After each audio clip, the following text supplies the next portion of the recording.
공정이란 무엇인가? 라는 책 아마 여러분들이 기억하실 거예요.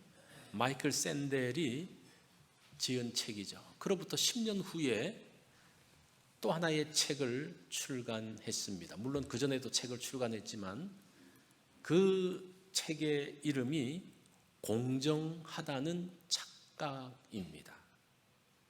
이 공정함이라는 것은 끊임없이 나오는 화두입니다. 이렇게 하는 것이 공정한가라는 문제는 계속 제기되고 있죠. 공정하지 않으면 막 사람들이 힘들어하지 않습니까? 그래서 화를 내기도 하고 합니다. 자, 샌델은 이 책을 통해서 우리가 노력하면 성공할 수 있다고 너무나도 당연하게 생각해왔던 개인의 능력을 우선시하고 보상해주는 능력주의 이상이 근본적으로 크게 잘못되어 있다고 주장합니다.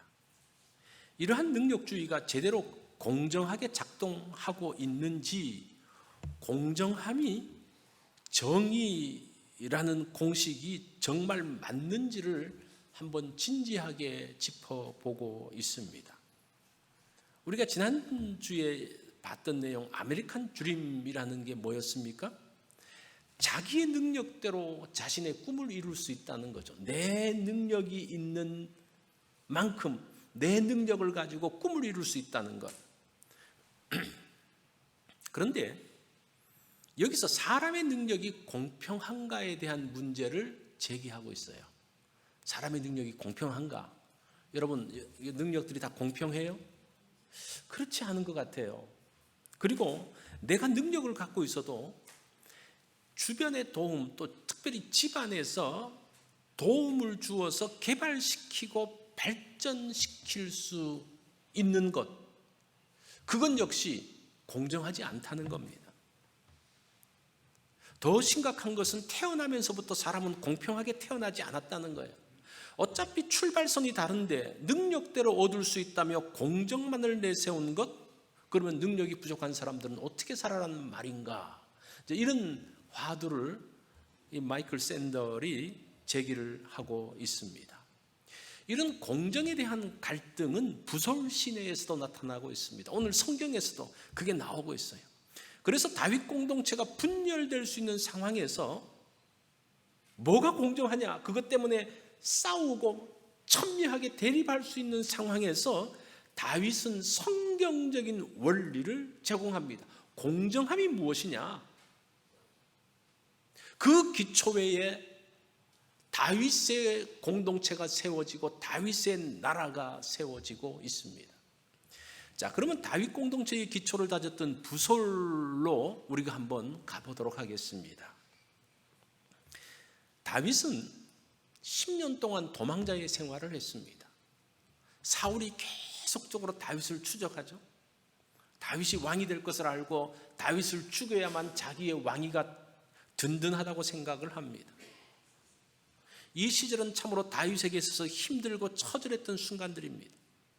그렇게 도망다니다가 더 이상 갈 곳이 없어지면서 다윗은 블레셋 가드 왕 아기스에게로 가게 됩니다. 이제 그쪽으로 어떻게 보면 망명하게 되어지는 거죠.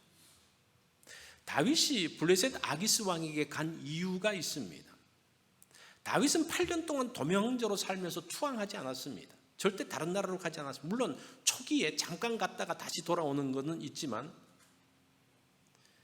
그 이후에는 없습니다. 다윗이 도망자 생활을 했던 그 장소를 지도로 보면요, 주로 남쪽입니다.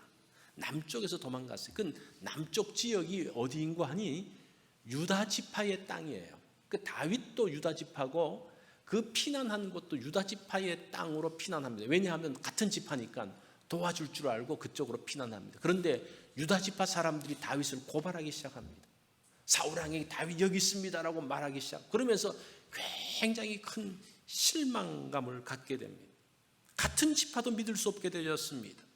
결정적인 것은 사무엘의 죽음입니다. 사무엘이 죽으면서 이제까지 그래도 다윗이 의지했던 한 사람이 있다면 그는 사무엘이었습니다. 그 사무엘이 그를 도와주고 그에게 기름을 붓고 그에게 그래도 정신적으로 지지하고 했는데 사무엘이 죽으면서 자신의 인생의 버팀목이 사라져 버렸습니다. 그러면서 다윗은 미련 없이 블레셋 가드 왕 아기스에게 투항하게 됩니다. 아기스 밑에 들어간 다윗은 승승장구하죠. 그 아기스 왕이 시글락이라는 고을을 하사합니다. 이제는 더 이상 떠돌아다닐 필요가 없습니다. 그 땅에 머물면서 삽니다. 사울이 더 이상 와서 해하지를 못합니다. 다윗이 시글락에 거주하는 1년 4개월은 굉장히 편안한 시절이었습니다.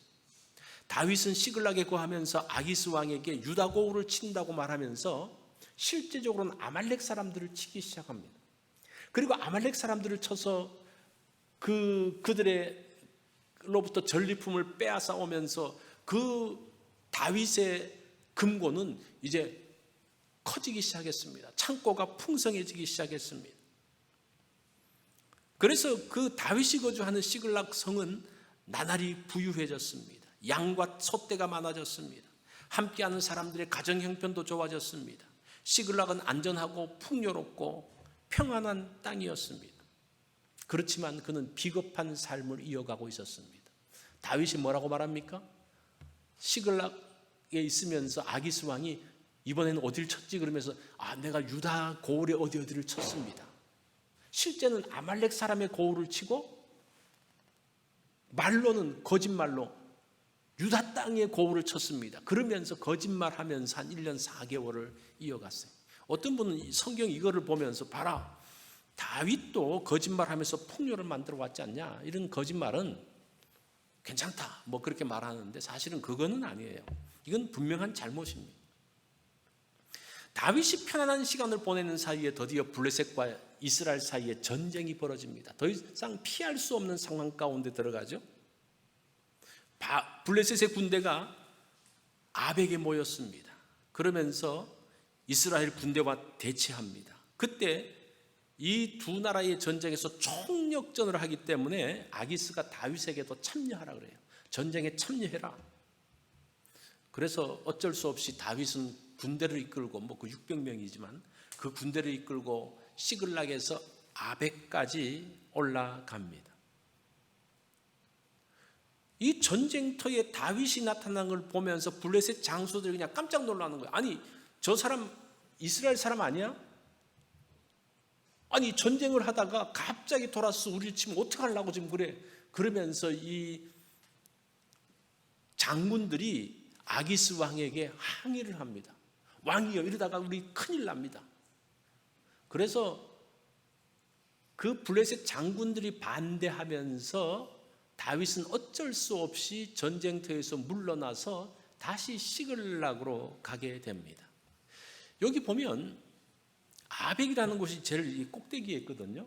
여기 아벡이 있고 시글락이 여기 있어요. 여기까지 한 60마일 정도가 됩니다. 60마일 정도면 차로 가는 것도 아니고 말로 가는 것도 아니고 다 걸어서 갔잖아요. 그죠? 가면 한 3일 정도 걸려요. 그래서 올라갈 때 한 3일 정도 가서 갔는데 거기서 하도 반대가 심해가지고 그 바로 또 3일 길을 걸어서 내려옵니다. 그때 시글락에 왔을 때에 믿을 수 없는 광경이 벌어집니다. 그 시글락의 성체는 다 불타버리고 사람들은 다 잡혀가고 자신들이 가져왔던 그 곡간의 그 풍성한 것들이 다 빼앗기고 빈 곡간만 남았습니다. 빈 곡간만 남은 것도 아니죠. 다 불타서 없어져 버렸습니다. 소유한 짐승들도 하나도 없이 다 가져가 버렸습니다. 4절에 보니까 다윗과 그와 함께한 백성이 울 기력이 없을 정도로 소리 높여 울었다라고 말합니다. 아마 다윗의 인생 가운데서 이렇게 울어본 적은 처음이었던 것 같아요. 이 폴 틸리가 이런 이야기를 합니다. 죽음에 이르는 병이 있는데 그것은 절망이다. 절망했을 때에 그것은 죽음으로 인도한다는 겁니다. 사람들이 낙심해 있는 다윗 주변으로 몰려들기 시작합니다. 그 손에는 뭐가 쥐어져 있습니까? 돌이 쥐어져 있어요. 이걸 가지고 다윗을 치려고 모였습니다. 이들은 절망하면서 손에 돌을 쥐었습니다. 아니, 내 가족, 내 아내 어떡하란 말이야? 그러면서 그 돌을 들어서 다윗을 치려고 해요. 보세요. 다윗이 지금 오랜 피난 생활 동안 이 사람들과 함께 생사고락을 했던 사람이에요. 정말 피를 나눈 형제라고 생각했는데 어려움이 딱 닥쳐지자 이 사람들이 다윗을 향해서 원망하면서 다윗을 향해서 돌을 치려고 합니다. 이게 시글락의 본래의 모습입니다. 이 시글락에 모였던 이 사람들, 정말 다윗을 중심으로 똘똘 뭉쳤다고 생각을 했습니다. 그래서 그 시글락에 살면서 편안하고 풍요로운 곳이라고 생각을 했습니다. 그런데 그런 시글락이 안전이 깨어지고 풍요가 사라지고 자신이 손해를 보니까 이제 상대를 향해서 돌을 들기 시작을 합니다. 그래도 어려움 가운데 함께한 사람들이기 때문에 의리는 있는 줄 알았는데 아무것도 없어요. 얼마나 그게 낙심이 되겠습니까? 정말 이제 8년 이제 피난 생활했는데 뭐 전체는 아니고 한 4, 5년 정도 같이 생활했다 그래도 얼마나 끈끈합니까? 그죠? 얼마나 끈끈해. 같이 먹고 같이 자고 같이 어려움들을 겪으면서 있었으면 끈끈한데 자기가 어려움을 당하고 자기가 손해를 보니까 어떻게 합니까? 이 사람들이 다윗을 향해서 돌을 들기 시작합니다. 안전이 깨어지고 풍요가 사라지자 서로를 향해서 공격하기 시작을 합니다. 이게 사실은 다윗이 자기 방식으로 쌓았던 시글락의 모습입니다.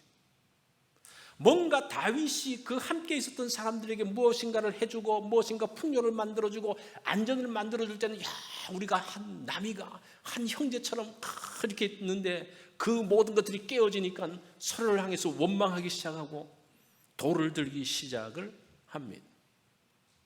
하나님은 세상 방식으로 거짓으로 성을 쌓고 부를 쌓았던 시글락 공동체를 허물어 버리신 거예요. 사실은 이것이 그냥 단순하게 아말렉의 공격을 받아서 했던 것뿐만 아니라 하나님께서도 그런 방식으로 시글락에서 안전과 평안을 누리는 것을 원치 않으셨던 것 같습니다. 그러면서 다윗은 이것이 아니다라는 것을 뼈저리게 느낍니다. 자, 6절 중간을 한번 보십시오. 다윗이 크게 다급하였으나 그의 하나님 여호와를 힘입어 용기를 얻었더라. 절대 위기의 상황에서 하나님이 힘을 주시면서 다윗이 용기를 얻기 시작합니다. 이게 참 중요하죠. 위기의 상황에서 울고만 있으면요 돌에 맞습니다. 나도 서러운데 나도 피해자인데 그럼 돌 맞아요. 그때에 어떻게 합니까? 하나님으로 인해서 힘을 얻는, 용기를 얻는, 용기를 내어서 아비아달 제사장을 부릅니다. 그리고 하나님 앞에 나아갑니다. 이 세상에는 두 종류의 사람으로 나누어진다고 합니다. 이건 제가 전에 한번 말씀을 드렸던 적이 있는 것 같은데 온도계와 같은 사람과 온도 조절계와 같은 사람이 있습니다. 온도계는 뭡니까? 더우면 같이 더워지고 추우면 같이 추워지고 같이 움직이는, 주변의 환경에 따라서 같이 움직이는 사람을 이야기합니다. 환경에 영향을 받는 사람을 이야기합니다. 온도 조절계는 뭡니까? 지금 우리가 에어컨을 틀고 있는데 이 실내가 너무 더우니까 어떻게 합니까? 이 온도 조절계가 시원하게 만들어줘서 이 온도를 맞춰주는 겁니다. 또 너무 추울 때는 또 이 온도를 올려줘서 우리를 안락하게 만듭니다. 온도 조절계와 같은 사람이 있어요. 그 상황에서 함께 휩쓸리지 않고, 환경에 함께 휩쓸리지 않고 그 환경을 오히려 컨트롤하고 그 사람들을 캄다운 시키면서 다시 한번 하나님을 보게 하는 그러한 사람들이 있습니다.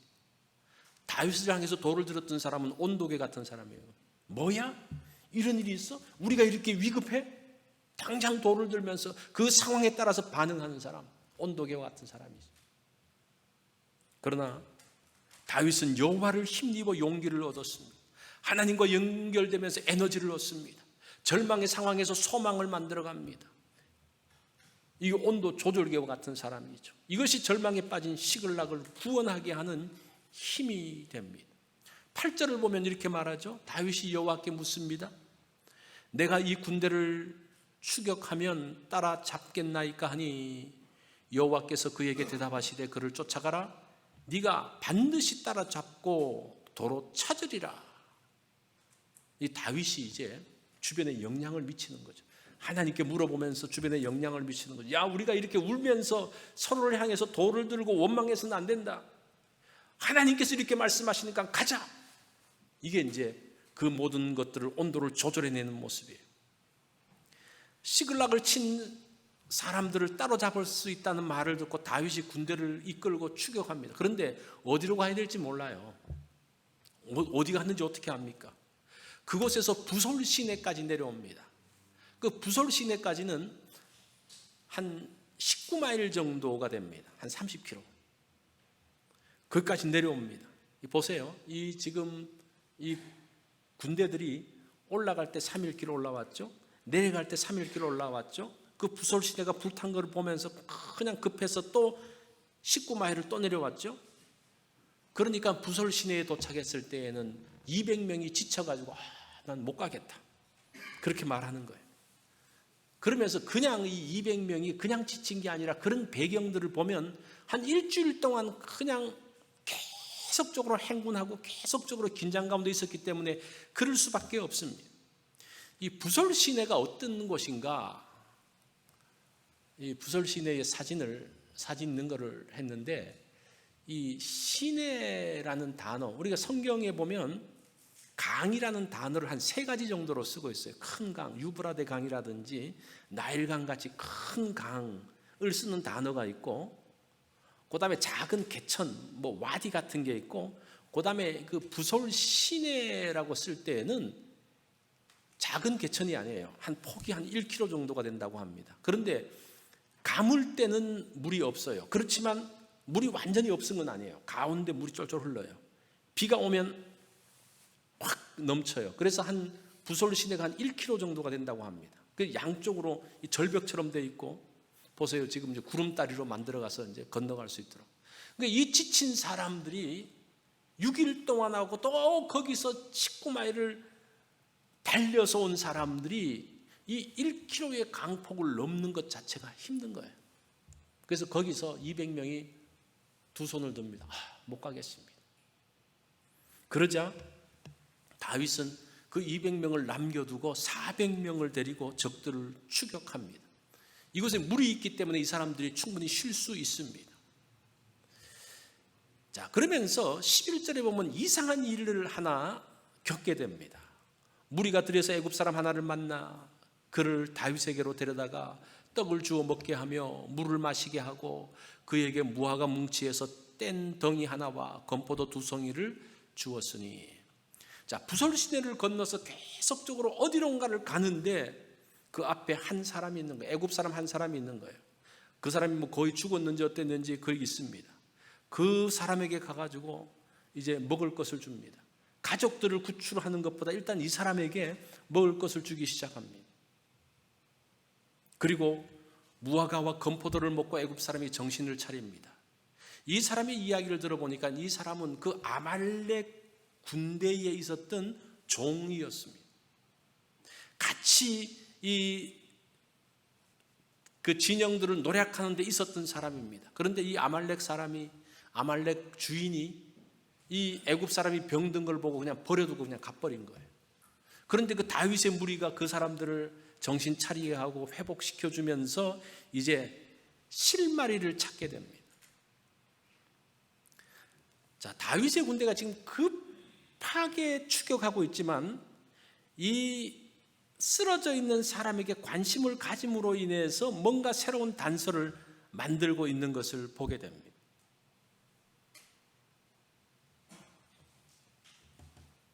자, 이런 모습들을 봤을 때에 그 다윗 공동체가 그래도 아직도 인격적인 어떤 그런 관계 가운데 있는 것을 볼 수가 있습니다. 그래서 그 사람의 인도를 받아가지고 승리에 취해서 있는 아말렉을 치고 거기서 승리를 얻게 됩니다.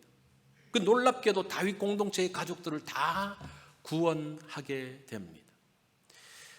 자, 이 아말렉 사람들을 치고 그 사람들이 이제 이 블레셋과 이스라엘 사이에 전쟁이 있는 상태에서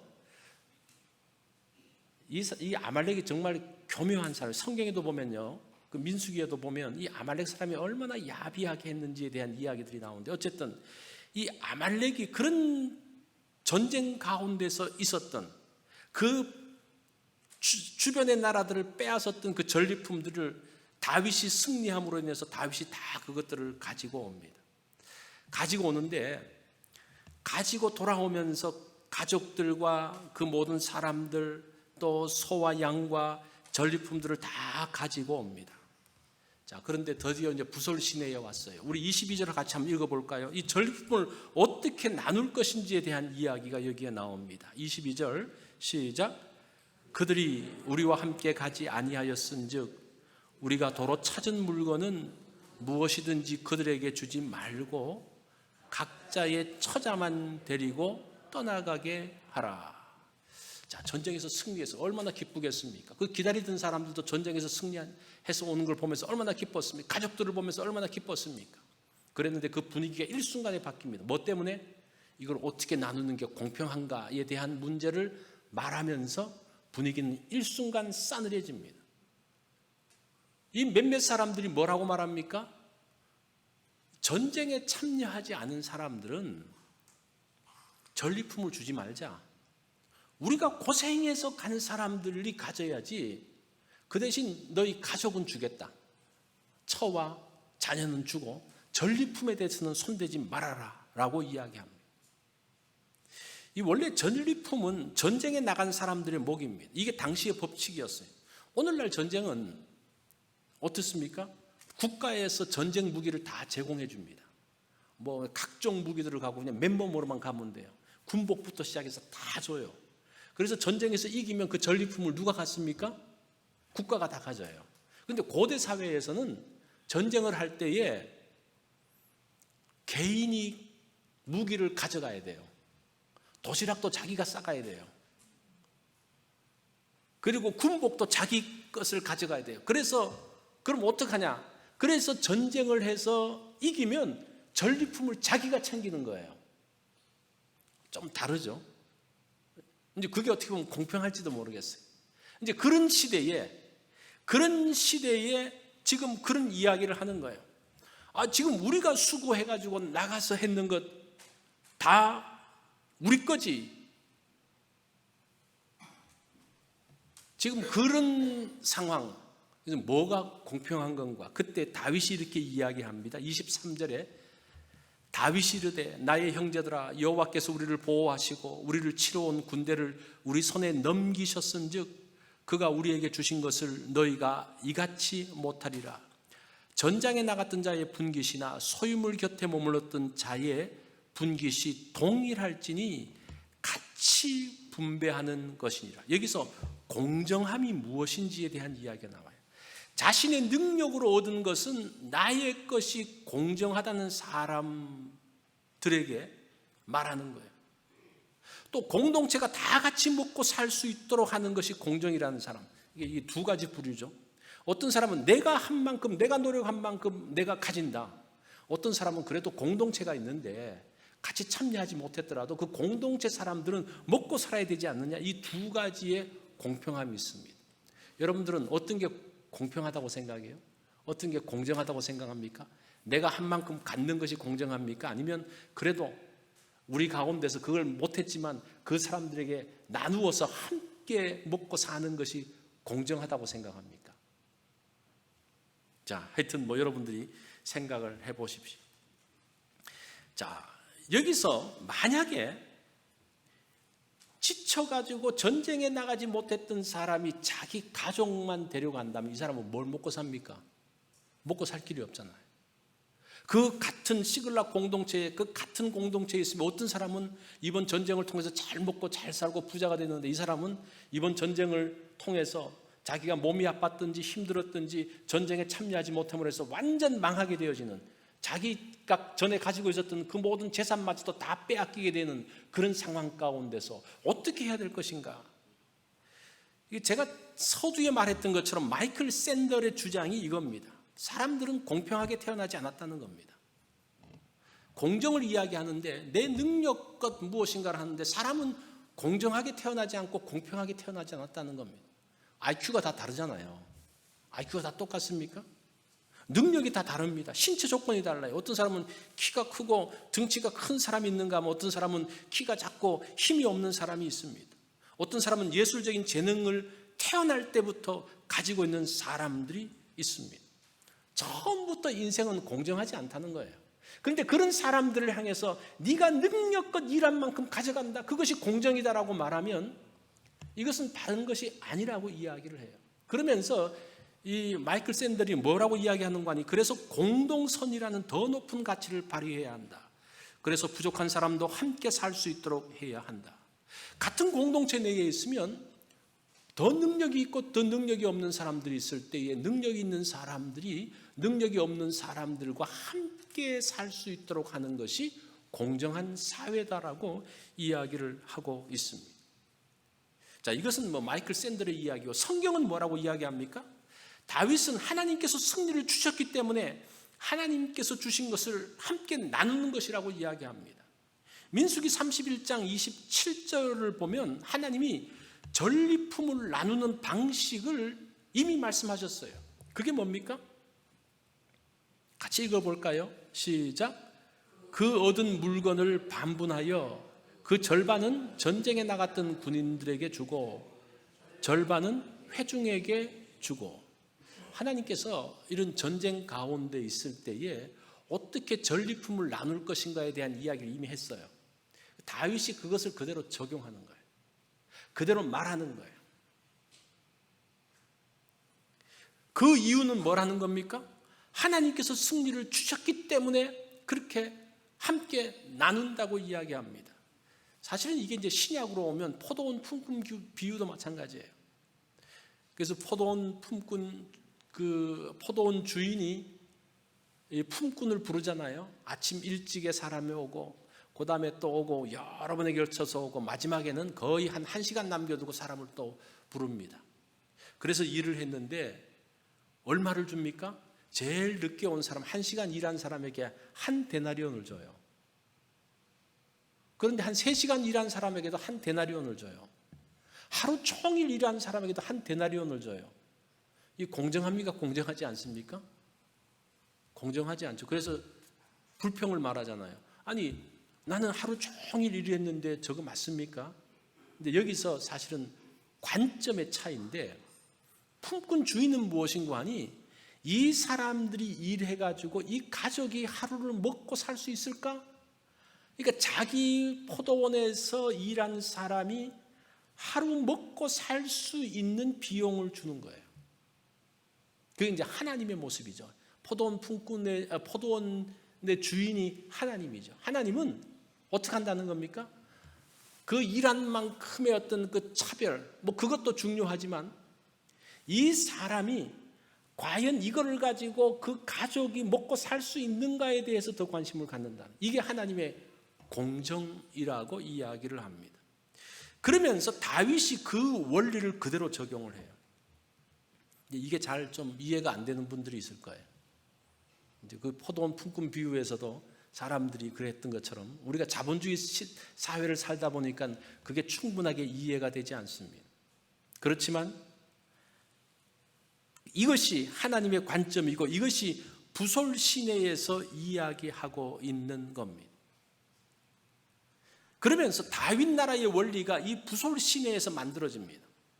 그래서 그 공동체는 다윗 나라의 사람들은 그래도 굶어 죽지 않는다. 이 원리를 다윗이 만들어요. 세상은 불공평합니다. 불공평한 게 정상이에요.